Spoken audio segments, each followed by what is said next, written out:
Ketika Habib Husin meninggal pada masa itu, para pelayat atau para pengantar jenazah membawa Habib Husin setelah dimandikan, dikafani, disolatkan beserta para ulama-ulama pada masa itu.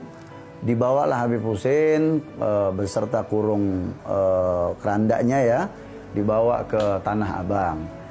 Singkatnya, ketika sampai di pemakaman Tanah Abang tersebut, maka setelah dibuka kurung batang tersebut tidak diketemukan bahwa jenazah Habib Husin.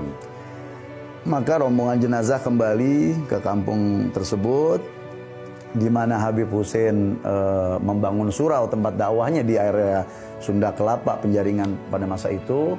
Maka diketemukan jenazah Habib Husin ada di dalam kamar di wilayah surau di mana Habib Husin berdakwah dan ada musolahnya. Maka dibawa kembali jenazah tersebut dengan keranda hingga 2 kali kejadian tersebut seperti itu. Maka bersepakat ketika rombongan para peziarah dan ulama-ulama pada masa itu, para tokoh agama pada masa itu, yang dulu sebagai muridnya Habib Husin, sebagai sahabatnya Habib Husin, bersepakat untuk yakni menyemayamkan, menguburkan jasad mulia Habib Husin bin Abu Bakar Idrus di mana kamar atau surau beliau bangun pada saat itu. Jadi pada masa itu kampung tersebut yang dahulu dikatakan kampung baru, nah disitulah kejadian Habib Husin fenomenal tersebut telah merubah nama kampung wilayah tersebut menjadi Kampung Keramat Luar Batang. Nah, dahulu dikenalnya Kampung Baru, ya, wilayah Penjaringan atau distrik Penjaringan. Setelah wafatnya Habib Husin, karena di masa hidupnya Habib Husin baru hanya terbentuk surau atau musolah, ya, berikut dijadikan untuk media dakwahnya Habib Husin dengan ngajar mengajar. Setelah wafatnya Habib Husin, tidak lama kemudian pamannya yang bareng bersama Habib Husin wafat juga, Abdullah bin Ahmad. Sehingga itu Haji Abdul Ghadir menyampaikan risalah berita melalui telegram ke negeri Hadramut untuk mengabarkan Habib Husin dan pamannya Abdullah bin Ahmad meninggal. Sehingga tidak lama kemudian dari kejadian tersebut, karena dengan kesedihan yang amat sangat luar biasa dari Haji Abdul Ghadir, ditinggal dengan seorang guru atau seorang walid, seorang yang dianggap sebagai orang tuanya tercinta. Jadi beliau amat sangat merasa bersedih dan amat sangat sudah tidak ada apa yang dia bisa lakukan di masa hidupnya karena ditinggal dengan seorang guru tercintanya beserta paman daripada Habib Husin pun yang turut diperhatikan dan memperhatikan. Akhirnya Haji Abdul Ghadir pun juga tidak lama kemudian wafat, meninggal, yang dikuburkan oleh para penduduk pada saat itu di sebelah atau bersanding di makam Al-Habib Husin bin Abu Bakar Idrus. Karena memang jasa Haji Abdul Ghadir ini luar biasa. Beliau yang pertama menyambut Habib Husin, beliau sebagai pendamping, yakni penerjemah Habib Husin. Beliau yang membawa Habib Husin kemana setiap pelosok di negeri Nusantara atau Jawa ini, khususnya di Batavia.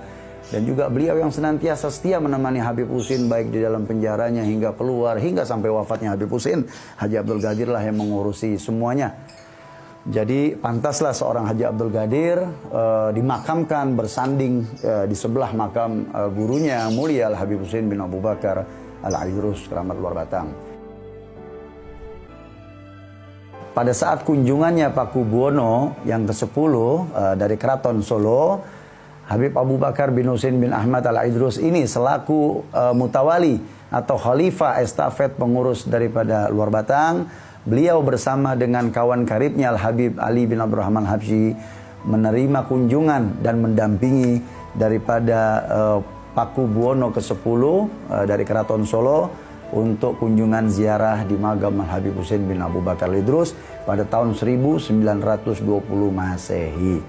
Yang mana setelah itu di masa akhir riwayat atau beban tugas mulianya Habib Abu Bakar, di tahun 1928 beliau wafat, meninggal dunia dan dikebumikan, dimakamkan di daerah Tanah Abang di Said Naum pada masa itu.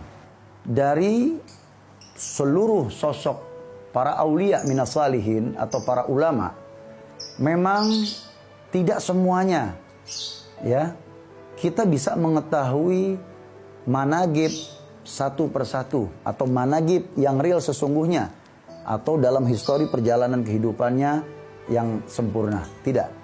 Nah, baik itu ada di antero negeri Jazirah Arab maupun di bumi Nusantara. Nah, termasuk daripada Al-Habib Husin.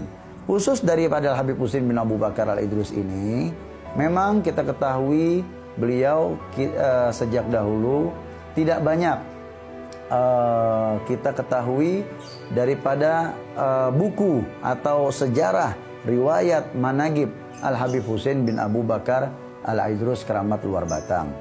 Nah, tapi ini ada memang beberapa kitab-kitab minas salihin, diantaranya kitab daripada Al-Habib Ali bin Husin Al-Attas, Tajul A'ras, dan kitab daripada anaknya Al-Habib Abdullah Al-Haddad Sahibur Ratib, Al-Habib Hasan bin Abdullah Al-Haddad, yang Al-Faqir lupa itu nama kitabnya, tebal, tapi saya memiliki kitabnya itu. Itu ada menceritakan riwayat daripada Al-Habib Husin bin Abu Bakar Al-Idrus, dan ada beberapa kitab-kitab lain yang memang kalau misalkan kita bisa mengumpulkan, meneliti, selektif dalam riwayat-riwayatnya, bisa kita rangkum menjadi satu riwayat yang insya Allah menemukan estafet jalan riwayat tersebut.